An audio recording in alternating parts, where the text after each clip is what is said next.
Сәлеметсіздер ме, құрметті менің оқырмандарым. Кешегі сабақта мен фонетикадағы жалпы не зерттейтіні жайлы толық тоқталып, дауысты дыбыстардың жіктелуіне тоқталған болатынмын. Енді мен осы дауысты дыбыстарды тез жаттап алуға арналған бір сызбаны, яғни бөліскім келіп отыр. Бір әдемі лайфхакпен бөліскім келіп отыр.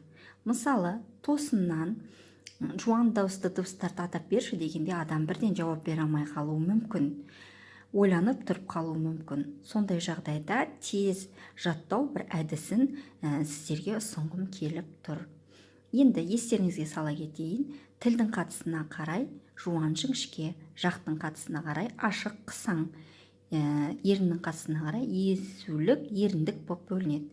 Біз осы жерде ең бірінші жуан дауыстыларды жатқа білсек болды. Басқаларын бәрін бірден тауып ала алатын бір лайфхак. Яғни жуан дауыстылар, олар А, О, яғни бұл жуан дауыстылар. Жазып қояйық, жуан. Яғни тілдің қатысына қарай жуан жіңішке. Енді қарап тұрсаңыздар, аға ә және е бұлай төңкеріліп жазыла салған нұсқасы қарап тұрсаңыздар. Оға ұқсайды ө және экскаватордағы е. Ал оға ұқсайды ө және у. Енді ыға ұқсайды и және і. Байқасаңыздар, мына жақтың бәрі жуан болса, мынау жіңішке. Яғни біз осы сызба арқылы есімізге сақтауға болады.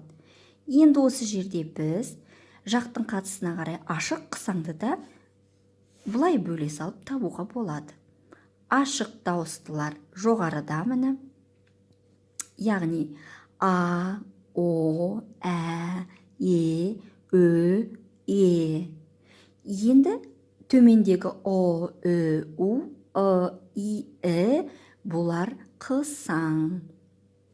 Өзі айтылғанында бірден көріп алуға болады. Енді жай қана осы жердегі бір етіктің суретін салайық. Енді еріннің қатысына қарай еріндік езулік болып бөлінеді. Еріндік, яғни мына жерде етіктің пиманың суретін бүйтіп сала саламыз. Яғни осы пиманың ішінде тұрған о, ö, у бұлар еріндік.